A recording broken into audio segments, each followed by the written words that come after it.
네, 오늘 함께하실 두 분 소개해드리겠습니다. 김성환 시사평론가, 장성철 공감과 논쟁 정책센터 소장 함께하겠습니다. 어서 오십시오. 네, 안녕하세요. 안녕하십니까? 네. 자, 지난 23일 토요일이었죠. 총경들이 경찰국 신설에 반대하며 회의를 가졌는데 회의를 주도했던 유사명 총경이 대기 발령 조치됐습니다. 더불어서 이제 참석했던 사람들까지 감찰이 진행되고 있다는 소식이 전해지고 있는데 윤익은 경찰청장 후보자도 이 회의와 관련해서 복무규정 위반이다. 그렇기 때문에 상응한 조처를 하겠다고 밝혔습니다. 자, 검수완박 사태를 지날 당시에는 조용했는데 왜 이러느냐? 뭐 이렇게 얘기는 나오고 있습니다만 사실 이게 좀 확산될 것으로 보이는 게 190여 명이라고 얘기했습니다만 일단 회의가 더 이어질 것으로는 보입니다. 그렇죠. 예. 지금 경찰들의 반발이 심상치가 않다라고 좀 말씀을 드리겠습니다. 저는 이 사태와 관련해서 지금 이상민 행안부 장관이 과연 잘하는 것이냐, 그 적절성 여부에 대해서 먼저 좀 비판하지 않을 수가 없어요. 예. 그러니까 먼저 전제 조건을 내세울게요. 행안부 산하에 경찰국을 신설하는 것은 저는 당연한 처사다라고 생각을 합니다. 왜냐하면은 전임 문재인 정권까지만 해도 경찰총경급 이상의 인사 문제는 네. 민정수석 그리고 치안비서관 이 라인에서 다 했어요. 그러니까 청와대가 다 했단 말입니다. 그런데 지금 민정수석이 없어요. 그런 상황에서 지금 인사를 그럼 어떻게 할 것이냐. 대통령실은 손을 뗐다. 그럼 당연히 행안부에서 인사를 해야 되는 것은 맞다. 그 인사안을 만들어서 총경급 이상의 인사권은 대통령이 갖고 있거든요. 예. 그거를 지금 현실적으로 대통령실에서는 할 수 있는 곳이 없어요. 그래서 경찰국을 만들어서 행안부에서 하는 것, 그것은 저는 타당하다고 생각을 하고 있습니다. 그리고 또한 막강해진 경찰의 권한, 수사권, 예를 들면은요, 불기소까지 할 수 있는, 예를 들면은 수사 종결까지 할 수 있는 권한까지 경찰이 갖게 됐어요. 그러니까 이런 상황에서 경찰의 권력을 견제해야 된다라는 얘기는 지난 검수완박 법안 처리될 때 민주당에서도 나왔던 얘기입니다. 네. 그렇기 때문에 경찰국 신설 자체가 나쁘다, 좋지 않다, 잘못된 것이다, 과거 독재 정권으로 돌아가는 것이다 이렇게 얘기할 거는 아닌 것 같고요. 근데 풀어나가는 모습이 결코 이건 옳지 못하다는 생각이 들어요. 검수완박 법안 때 국민의힘 계열의 의원들이 뭐라고 비판했습니까? 이렇게 형사사법체계에 중대한 영향을 끼치는 부분에 대해서 왜 2달 만에 이 모든 것을 처리하려고 그러냐라는 비판이었거든요. 경찰국 신설 6월 27일 날 경찰제도개선위원회에서 제안을 했어요.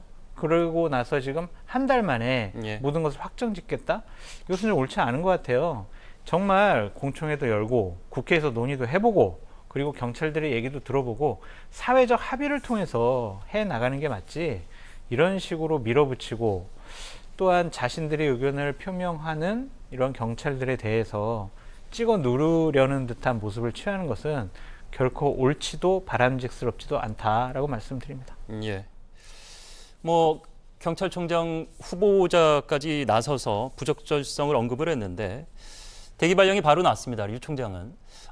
그러자 이제 류 총장이 총경이 배후가 있는 거 아니냐, 윗선의 개입 가능성에 대해서 시사했는데 이것을 합리적 의심으로 이어질 수 있는 일이 있었죠. 김대기 대통령 비서실장이 간담회를 갑자기 열어서 사실상의 공식적인 첫 발언이었는데 부적절한 행위다 이렇게 얘기를 했습니다. 뭐 개인의 의견은 아닐 테고.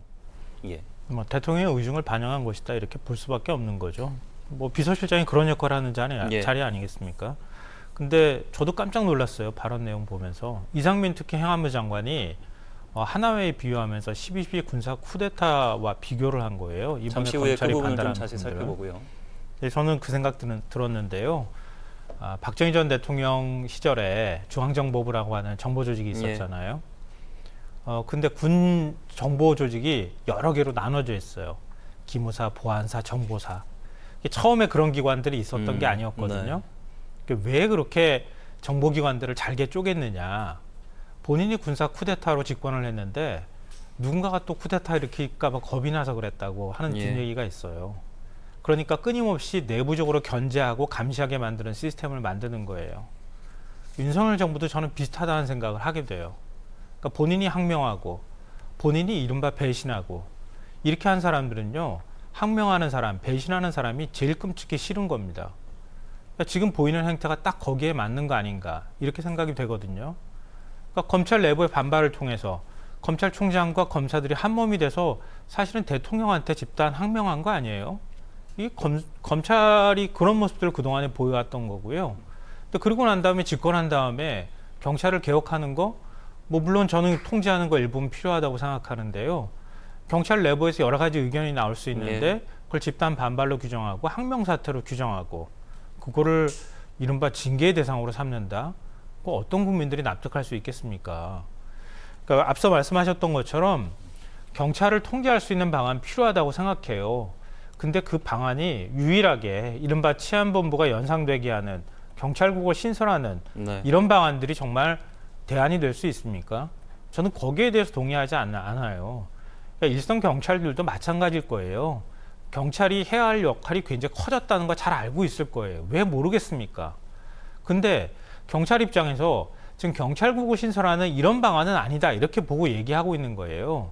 근데 그걸 의견을 수렴할 생각조차 없이 그냥 밀어붙이는 거예요. 그러니까 법 개정하지도 않고 시행령으로 막 밀어붙이니까 여기에 따른 반발이 나오고 있는 겁니다. 그러니까 오죽하면 국가경찰위원회에서 신중해야 된다는 입장을 내겠습니까? 그러니까 그런 것들만 봐도 이번에 윤석열 정부가 특히 행안부 장관을 통해서 경찰을 일종의 문책하고 또 집단 항명 상황으로 규정하고 징계하고 이런 모습들은 전형적인 내로남불이라는 얘기를 들을 수밖에 없는 상황이다라고 생각합니다. 예, 뭐 장 소장께서 이제 하실 말씀이 많으실 텐데 잠시 후에 좀 듣도록 하겠고, 자 이제 비서실장이 그렇게 얘기를 했기 때문에 당연히 이제 대통령의 의중일 수밖에 없다라고 김성환 평론가가 얘기를 했습니다. 그렇다면 윤석열 대통령이 아침마다 이제 뭔가 브리핑을 하는데 이 상황에 대해서 어떤 얘기를 했을지 들어보고 오도록 하겠습니다. 경찰국 신설 놓고 지금 총경 이어서 중간부대도 집단이동 예고 중인데 어떻게 좀 보시는지 궁금합니다. 행안부하고 경찰청에서 필요한 조치들을 잘 해나갈 것으로 보고 있습니다. 도스태핑이 사실 그 어느 순간부터는 딱히 이게 들을 만한 게 좀 없다라는 비판이 많은 게 어떤 그 책임자의 위치에서 속 시원하게 얘기를 하지 이제 못하는 상황으로 계속 가다 보니까 뭐 해당 누가 알아서 할 거다. 아니면 법적인 문제는 법이 뭐 심판할 것이다. 이렇게 넘어가는데 이 얘기는 이제 책임을 떠넘길 거라고 보이십니까? 아니면은 진짜 뭔가 조치가 있을 것을 알고 이렇게 얘기한 것 같습니다. 그동안의 약식 기자회견이요. 너무 위험하게 진행된 건 예. 맞아요. 왜냐하면 대통령이 모든 국정에 대한 책임을 지는 자리인 건 맞지만 예. 대통령이 특정 사안에 대해서 입장을 밝히면 그게 오롯이 대통령의 책임으로 돌아가게 되잖아요. 그럼 장관이 무슨 역할을 하겠어요? 장관 필요 없는 거잖아요. 대통령 혼자 다 할 수 있으니까. 그러니까 그동안에 굉장히 위험한 방식으로 약식 기자회견을 한 것은 맞는데요. 네. 그 약식 기자회견을 한 것도 굳이 청와대 안 들어가고 용산 가겠다고 해서 시작된 거 아니겠어요? 그러면 대통령이 입장을 밝힐 때 좀 더 신중하고 국민들이 원하는 답변을 내놓을 수 있도록 하는 이런 방식으로 가야 되는데 지금 도스태핑 하는 거 보면 약식 기자회견 형식이 완전히 바뀌어 버렸어요. 일종의 이제 전략을 수정했다 이렇게 저는 보이는데요. 대통령은 원칙만 얘기하고, 그러니까 윤 대통령이 하는 입에서 나오는 얘기는 그냥 제가 볼 때는 법대로 이거 하나밖에 없는 것 같아요. 그러면 거기에 따라서 대통령이 부담을 덜고, 그 다음에 실무자가 나서서 전면에 나서서 대통령을 보호하는 예. 뭐 이런 모양으로 바뀌는 것 같아요. 지난번에 사초 채용 문제 나왔을 때 시민사회 수석이 나와서 이른바 뭐 역관제 발언하고 이렇게 하는 일이 있었잖아요. 이번에 역시 대통령 비서실장이 나선 것도 역시 대통령을 보호하고 구체적인 내용은 오히려 실무자들이 싸우는 이런 형태로 가는 거 아닌가 싶은데요. 근데 윤 대통령이 언제까지 계속 이런 회견만 할 건지 전 그 이해가 잘 안 돼요. 그럼 뭐하러 소통합니까? 그럼 그냥 누군가 하는 얘기 이렇게 뻔한데. 물었으면 어떻을까요? 비서실장이 부적절한 행위라고 얘기를 했는데 여기에 대해서 동의하십니까? 이렇게 물어봤을 경우에는 답을 어떻게든 해야 되지 않습니까? 그러니까 대통령이 뭐 원칙을 밝히는 건 맞을 네. 수 있겠는데 좀 더 근본적으로 지금 경찰을 통제하겠다고 해가지고 나온 얘기 아니겠어요? 그럼 그런 방안에 대해서 고민하겠다거나 얘기하겠다거나 이렇게 해야 되는데 지금 그 부분 다 건너뛰어버린 거잖아요. 행안부 장관이 일 다 만들어 버렸어요. 그러니까 사실은 윤 대통령 입장에서도 언급하기 어려웠던 상황이라고 생각하고요. 예. 굳이 오늘의 답변을 제가 해석하자면 지금 엄중대응하고 있는 상황이니까 지금 행안부하고 또 경찰청장을 후보자를 중심으로 해서 대응하고 있으니까 그 대응에 나는 동의한다. 예. 이런 이야기로밖에 해석이 안 돼요. 또 앞서 얘기했던 걸로 다시 되돌아가는 거예요. 윤 대통령은 이렇게 집단 반발 사태가 벌어진 것에 대해서 일말의 책임의식도 없습니까? 결국 행안부 장관을 자신과 아주 가까운 사람을 임명하고 난 다음에 곧바로 경찰 통제한다고 하고, 검찰은 자신의 수족 같은 한동훈 법무부 장관 임명해서 검찰총장 있을 필요도 없는 검찰총장 지금 선임 작업하고 있다고 하고 있는데 인사 다 내버린 거 아니에요? 그리고 검찰하고 경찰이 경찰권을 통제하는 이런 상황이 된 거 아니에요? 뭐 굳이 더 정확하게 얘기하자면 검찰권으로 온 나라를 통제하는 이런 방안으로 지금 가고 있는 거예요. 그러니까 이런 식의 방법으로 가는 게 이게 과연 맞는 거냐는 거예요. 우리가 87년 이후에 개헌하고 난 다음에 민주적 질서들을 계속 만들어 오는 과정을 겪었다는 거죠. 이거는 개헌 차원의 문제도 있겠지만 행정 권력은 점점 약화되어 왔던 게 사실이에요. 그럼 그런 권력이라고 하는 게 권력을 직접적인 방식으로 행사하는 게 아니라 그러니까 제도나 시스템에 따라서 통제할 수 있는 방법으로 더디지만 천천히 와왔던 거예요. 근데 이걸 한꺼번에 확 돌리는 작업들을 하는 거 아닙니까? 경찰 통제 방안 저는 중요하다고 생각하지만 그럼 국가경찰위원회가 어떤 역할을 해야 되는 것인지, 자치경찰하고 그러면 국가수사본부하고는 그럼 어떤 역할을 만들 것인지, 관계 설정은 어떻게 할 것인지, 자치경찰에 좀 더 권한을 주면 경찰의 힘이 빠질 거 아니겠어요? 자치경찰한테 예산 집행 권한이라든가 아니면 인사권을 주는 방법도 생각해 볼 수 있잖아요. 그러면 경찰권이 자연스럽게 약화되는 방법으로 갈 텐데 그런 거에 대해서는 전혀 일절 언급하지 않아요. 지금 자치경찰들이 다 요구하고 있는 것임에도 불구하고 또 그런 것들에 대한 고민하지 않고 경찰국 만들어서 행안부 장관이 딱 경찰한테 수사지휘 내릴 수 있다 이렇게 대놓고 얘기하는 시대가 돼버린 거예요. 이 나라가 몇십 년 전으로 다시 되돌아간 것 같지 않습니까? 국민의힘 하태경 의원이 좀 비슷한 얘기를 했죠. 좀 굉장히 좀 합리적인 얘기를 했다고 저는 생각이 드는 게 법무부에 검찰국이 있는 것은 그래도 어떻게든 뭐 한 몸들이고 같은 사람들이고 인사들이고 같은 뭐 일을 하는 그런 서로 윗선 아랫선이 있지 않느냐. 근데 행정안전부는 그거 말고도 국가의 여러 가지 일을 다 하는데 경찰과 무슨 연관성이 있으며 그냥 말 그대로 통제하고 억압하는 방법밖에 처음에는 구사할 수 없지 않느냐라는 취지 얘기를 했단 말이죠. 저기서 과한 거 아니냐라는 취지 얘기. 글쎄, 근데 그것도 이해가 좀 되질 않아요. 어쨌든 행안부 장관이 경찰을 어느 정도 지휘하고 통제할 수 있는 부분이 있잖아요. 인사권이 있었으니까. 그런 점에 있어서 하태경 의원의 얘기는 좀 과한 것 같다라는 좀 생각이 들고요. 근데 어쨌든 저는 이런 생각이에요. 항상 어떤 사안을 볼 때 이중잣대로 판단을 하면 안 된다. 문재인 정권 때 평검사 회의, 검사장 회의 이런 것들은 부당한 권력에 대한 항거, 자신들의 의견을 내세운 거다라고 좋게 평가를 하고 경찰들의 총경급 이상 분들이 모여가지고 여러 가지 자신들의 의견을 모아가는 것은 항명이고 복무규정 위반이니까 징계해야 돼. 이런 식의 잣대를 내세우는 것은 옳지 않은 것 같습니다. 특히 이상민 행안부 장관이 오늘 해명을 하면서 평검사 회의랑요, 검사장 회의랑 총경급 회의는 달라요. 왜냐? 총경급은요, 지역에서 경찰서장급입니다. 경찰서장은 물리력과 강제력을 동원할 수 있기 때문에 단순히 의견만 전달하는 검사들의 회의랑은 좀 다릅니다. 라고 얘기를 하셨는데 그럼 뭐 경찰서장들이 밑에 있는 경찰들을 총으로 무장시켜가지고 그럼 국가 전복을 하겠습니까?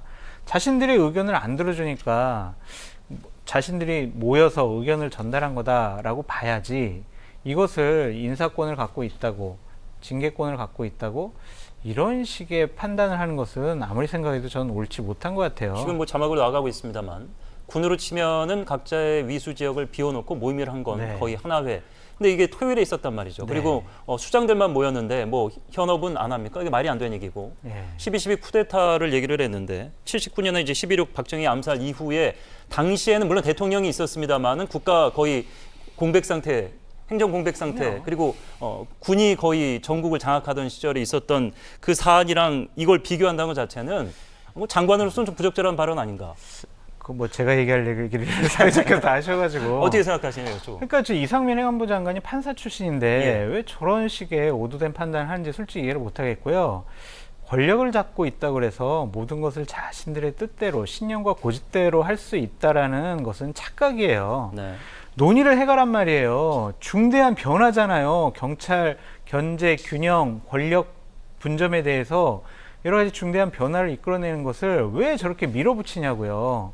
이거 1, 2년 하다가 말 거 아니잖아요. 제도 하나 완성해 놓으면 적어도 5년, 10년 가는 거 아니겠습니까?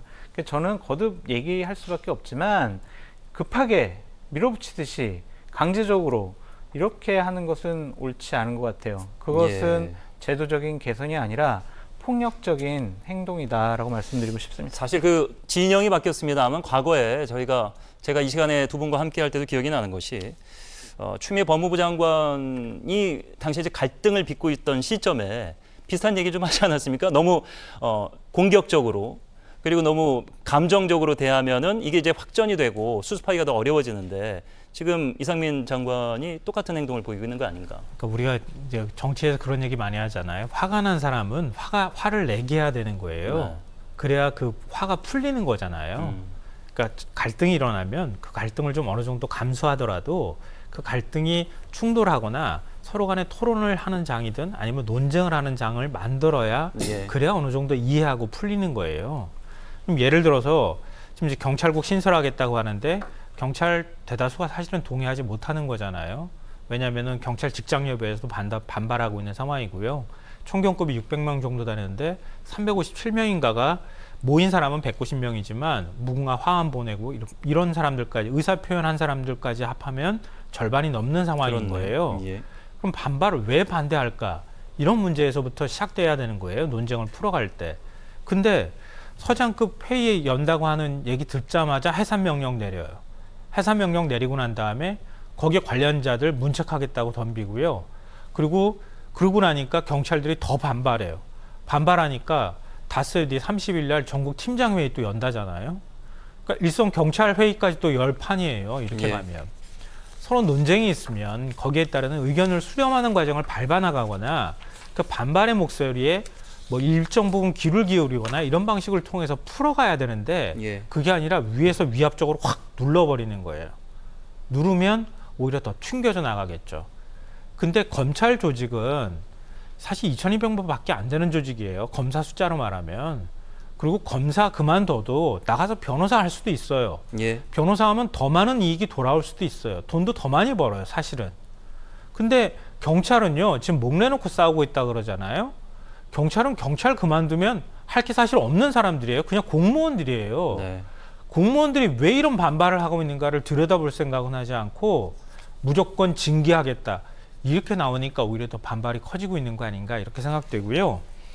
저 언론의 문제 하나만 좀 지적하고 싶은데요. 오늘 우리나라에서 가장 크다고 하는 보수신문을 읽다가 사설 제목이 이래요. 이것만 보면 아마 아실 거예요. 집단행동으로 어떤 경찰 독립 지킨다는 건가? 이게 사설 제목이에요. 내용 굳이 말씀 안 드려도 알겠죠. 경찰이 문재인 정부 시절에 수사 제대로 하지 않고 봐주다가 지금 반발하고 있다. 그러니 명분이 없다. 이렇게 얘기하는 논리예요. 근데요. 검찰이 집단 반발할 때 2020년 10월 31일 사설을 보면요. 집단 반발 검사들 검찰개혁은 정권비리 수사 막으려는 사기 이렇게 주장했다고 하는 검사들의 얘기를 그대로 인용하면서 검사들 반발을 지지했고요. 2022년 4월 12일자 검찰 수사권 축소 법안 반대할 때 검사들이 집단행동이 있었거든요. 그때 사설 제목이 문 대통령 보호위해서라는 검수완박 문희 입장 밝혀야 이게 사설 제목이었어요. 그러니까 이때 다르고 저때 다르고 언론이 뒤에서 정파성과 당파성으로 똘똘 뭉친 언론이 그 뒤를 뒷받침해주고 그게 국민 여론이라고 착각한다.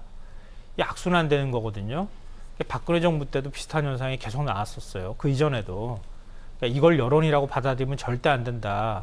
윤석열 정부가 이런 점을 유념해야 된다고 생각합니다. 여론 얘기를 하셨으니까 앞서 저희가 이제 보여준 CD에는 이제 경찰국 구성안에 대해서 이제 소위 말하는 윗선의 계급만 나왔는데 이번에 한 것은 이제 총경입니다. 총경 과반 이상이 지금 이제 반대한 상황에 경감과 경위회의가 예상이 돼 있는데 사실상 이제 지구대와 파출소장에 해당하는 직위가 경감과 경위입니다. 그렇다는 얘기는 그 아래 이제 경사, 경장, 순경과 같은 말 그대로 이제 현업에서 국민들과 맞닥뜨리는 그런 현업의 경찰들까지 이제 회의에 동참할 가능성이 높아졌기 때문에 이거는 이제 과거에 이제 검찰 반발과는 차원이 다른 문제가 되는데 왜냐하면 검찰의 반발은 사실상 국민 여론이 물론 거기가 안 좋다고 생각해서 반영이 될 수 있습니다만 국민들이 당장 이제 불편함을 느끼고 경찰들이 집단 행동하는 거 보면서 더 문제가 커질 수도 있는데.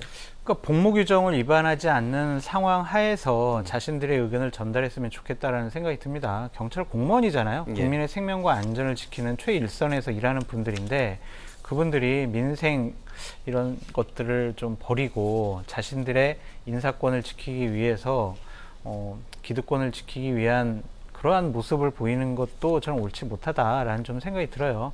어쨌든 경찰국을 만들어서 어떤 경찰 권력에 대한 견제, 균형 이런 것들은 필요해 보이지만 예. 하여간 지금 일처럼 밀어붙이식으로 하는 것은 좀 옳지 못한 것 같아요. 그래서 좀 노련하게 했으면 좋겠어요. 좀 얘기 더 나눠보고 논의 더 해보고 그렇게 해야지 왜 이렇게 급하게 하느냐라는 좀 생각이 들고 국민의힘 의원들은 상당히 좀 긴장하는 것 같아요. 그러니까 예를 들면 경찰이 상당히 광범위한 그 수사권을 갖고 있잖아요. 네. 2024년도 총선을 앞두고 네. 자발적으로 경찰이 네. 우리를 털지 않을까? 우리 뒷조사해가지고 그럼에도 이제 나중에 과감하게 하지 이렇게 않을까? 얘기하는 분들이 있어요. 그 위에 저 권모 분은 저희 과거에 좀 문제도 있었던 분인데 네. 예. 과감하게 예. 네, 그러니까 부정적인 얘기. 그런 것들에 대한 두려움이 좀 있더라고요. 예. 그러니까 이런 것들 뭐든지 권력을 잡았다고 다 못해요. 그러니까 같이 논의 모아가서 해나갔으면 예. 좋겠어요. 야당 설득해야 될 거 아니에요. 그래야 징계권하고 감사권 그렇죠. 이런 것들은 법을 통해서 바꿀 수가 있잖아요. 그러니까 제발 좀 천천히 하시라라고 말씀드려요. 다음 이거 총선 아직 멀었는데. 제 개인적인 이제 경험이기도 하고요. 경찰 내부 반응이 궁금해서 경찰 고위직하고 한테 진짜 제가 지금 연락을 했었어요. 네. 경찰국 신설하는 방안에 대해서 어떻게 생각하세요? 이렇게 대뜸 제가 물어보니까요. 난 동의해. 이렇게 얘기를 하는 거예요. 좀 약간 의아했어요. 저는. 동의해라고 할 때 논리가 뭐였냐면요. 검사들이 일사불란하게 통제하고 반발하고 그럴 수 있겠지만 경찰은 그럴 수 있는 조직이 못 돼. 수사 압력 넣는다고 해서 경찰들이 거기에 따라서 움직이진 않아. 예. 조직도 워낙 크고 이렇게 설명하는 거예요. 그러니까 경찰 조직은 이미 일사불란하게 누구의 지시로 막 움직이는 그런 형태로 가는 건 아니야. 거기에 따라서 일선 경찰들이 동의도 잘 하질 않아. 라고 저한테 설명하더라고요. 그때 설명을 그대로 드릴 수밖에 없을 거예요. 그러니까 경찰국 신설하는 문제에 대해서 동의하고 안 하고의 문제를 떠나서 경찰은 그만큼 큰 조직이에요. 검찰 조직하고는 완전히 달라요. 그럼 그 안에서 경찰들은 스스로 규정에 따라서 스스로 대처하면서 지금까지 누가 일사불란하게 통제해가지고 하지 마! 그런다고 무조건 안 하는 조직 형태로 조직 자체가 진화하지 않았다는 걸 보여주는 거예요. 결론은 장성철 소장께서 말씀하신 경찰국 신설에 대해서 동의하는 쪽 얘기로 들릴 수 있겠지만 경찰 조직의 생리는 그렇다는 거예요. 그러니까 저는 그 조직의 생리를 들여다봐야 한다. 그러니까 윤석열 정부가 경찰국을 단순히 신설하고 경찰 고위직은 거기에 동의할 수 있을지 몰라도 일선 경찰들이 무엇을 우려하는지 진짜 이렇게 가다 보면 다시 수사 통제로 가고 정권의 도구로 전락하는 상황으로 가지 않을까라고 하는 우려를 들여다봐야 되는 것이지 그냥 자신들의 명분만 좋다고 해서 계속 그것만 가지고 누르는 이런 방식으로 가면 안 된다 이런 생각을 합니다. 예.